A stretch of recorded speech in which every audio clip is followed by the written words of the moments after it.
सूरदास के वात्सल्य वर्णन की विशेषताएं। सूरदास जी कृष्ण काव्य धारा के प्रतिनिधि कवि, वह अपने आर्याधा कृष्ण की लीलाओं का गायन करना ही अपना प्रमुख उद्देश्य मानते थे।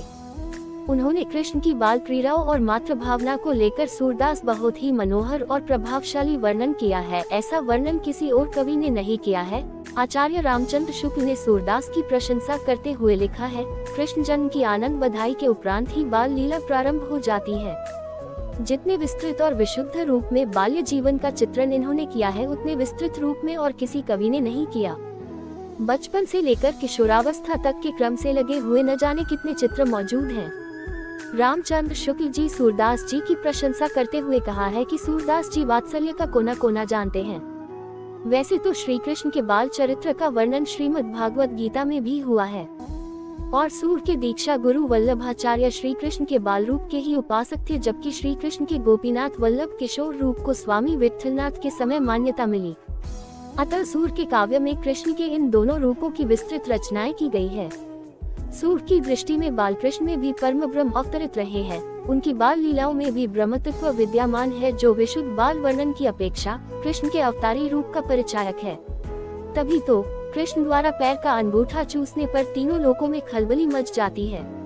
प्रभु पौधे पालने अकेले हर्षी हर्षी अपने संग खेल शिव सोचत, विधि बुद्धि विचारत बट बाद्यो सागर जल खेलत बिडरी चले घन प्रलय जानी के दिग्पति दिगदंती मन से केलत मुनि मन मीत भय भव कपित शेष से कुची सहसो फन खेलतुन ब्रजबासन बात ने जानी समझे सूर संकट पंगु मिलत। इस दोहे में सूरदास जी ने एक माँ के प्रेम की व्याख्या की है और उसके मातृत्व की भावना को अपने शब्दों में पिरोया है।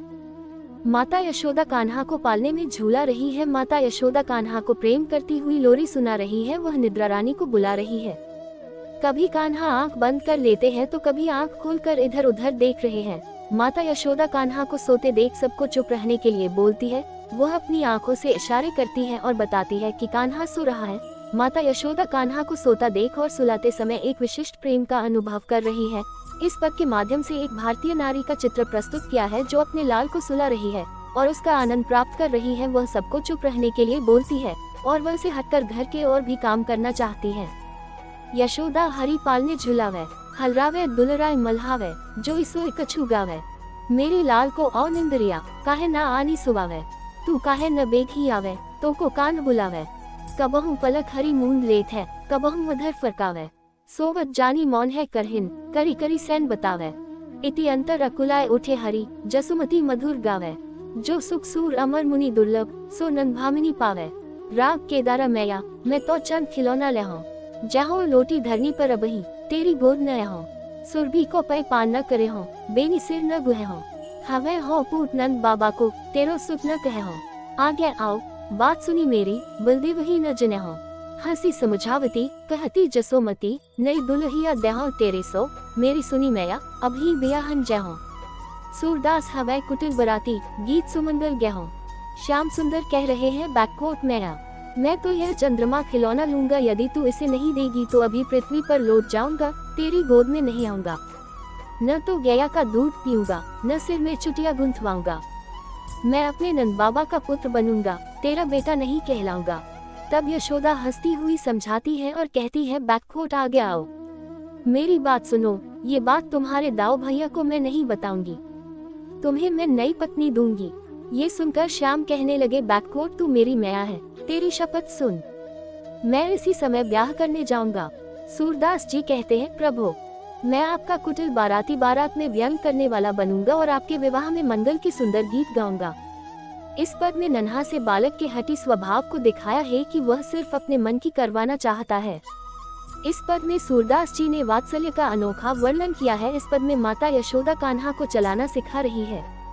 कान्हा जब चलते समय धरती पर डगमग जाते हैं तो माता यशोदा उनको अपनी उंगली पकड़ा देती है। जब वह अपने डगमगते चरणों से वह पृथ्वी पर चलते हैं तो माता यशोदा उनकी नजर उतारती है, जिसके कारण वह आनंद से जी उठती है। वह आनंद का पूर्ण अनुभव करती है और अपने कुल देवता को मानने लगती है। वह नजर उतराते हुए अपने लाल की लंबी आयु की प्रार्थना करती है। वह कहती है कि भगवान मेरा लाल को लंबी आयु मिले। वह बलराम को आवाज लगाकर कहती है कि अब तुम दोनों इसी आंगन में मेरे सामने खेलो। इस पद में सूरदास जी ने वात्सल्य माता पुत्र के प्रेम को दिखाया है कि माता अपने बालक को बिना किसी लोभ के प्रेम करती है। सूरदास जी के लिए रामचंद्र शुक्ल जी ने कहा है कि सूरदास वात्सल्य का कोना कोना जानते हैं। सूरदास जी कहते हैं कि मेरे स्वामी की यह लीला है कि मेरे प्रभु की कृपा बधा गई है। इस पद में सूरदास जी ने कृष्ण की बाल लीला का वर्णन किया है। ये पद रामकली राग में है। ये पद बहुत सरस है। इस पद में कान्हा की उस बाल लीला का वर्णन है जब माता यशोदा कान्हा को पीने के लिए दूध देती थी और कान्हा दूध पीने में नखरे दिखाते थे, तब माता यशोदा कान्हा को दूध पिलाने के लिए लालच देती थी ताकि कृष्ण दूध पी ले। कान्हा मैया से बोलते हैं कि मैया कब बंधेगी चोटी मेरी, कितने दिन दूध पीते हो गए लेकिन अभी भी है ये छोटी की छोटी है। तू कहती थी कि मेरी चोटी दाव की तरह लंबी और मोटी हो जाएगी। वह कहते हैं कि तू मुझे रोज सुबह जल्दी उठाती थी और निहारती थी और मेरी कघी करके मेरी चोटी गूंथती थी और वह चोटी नागिन सी बल खाती। तू अकेली अकेली खुद माखन रोटी खेलती है और मुझे कच्चा दूध पिलाती है। वह कहते हैं कि दाव की चोटी चिंजीवी जिए। सूरदास जी कहते हैं कि कृष्ण और दाव की जोड़ी हमेशा बनी रहे। इस पद में सूरदास जी ने कृष्ण की उस बाल लीला का वर्णन करते हैं जब वह माखन चुराकर खाया करते थे। कृष्ण इस पद में कहते हैं मैया मैंने माखन नहीं खाया, ये माखन जो तू मेरे मुंह पर लगा देख रही है वह माखन तो मेरे दोस्तों ने मेरे मुंह पर लगा दिया है। मैं माखन कैसे खाऊंगा, मैं छोटा सा नन्हा सा बालक हूँ। तू तो माखन इतना ऊंचा लटका देती है, तू भी माखन निकालने के लिए किसी साधन का प्रयोग करती है तो मैं कैसे निकाल पाऊंगा, मेरे छोटे छोटे हाथ व पैर है। तूने माखन इतना ऊंचा लटका रखा है। कन्हैया ने मुख से लिपटा माखन पोंछ छिपा लिया। कन्हैया की इस चतुराई को देखकर यशोदा मन ही मन मुस्कुराने लगी और कन्हैया की बात सुनकर उन्होंने छड़ी फेंककर उन्हें गले से लगा लेती है। कन्हैया माता यशोदा को कहते हैं कि मैं सौतेला हूँ न, इसलिए तू मेरे साथ ऐसा व्यवहार करती है। सूरदास जी को जिस सुख की अनुभूति हुई वह सुख शिव व ब्रह्मा को भी दुर्लभ है। श्री कृष्ण ने बाल लीलाओं के माध्यम से ये सिद्ध किया है कि भक्ति का प्रभाव कितना महत्वपूर्ण है। सूरदास जी के पदों में माता पुत्र के प्रेम की अनोखी झलक दिखाती है। वह नेत्रों से ये संसार देखने में सक्षम नहीं थे, परंतु उन्होंने जिस तरह से कान्हा और माता यशोदा के प्रेम का विवरण दिया है वह एक सजीव चित्रण से कम नहीं है। कहते उन्हें माता यशोदा का उन्हें हृदय प्राप्त था।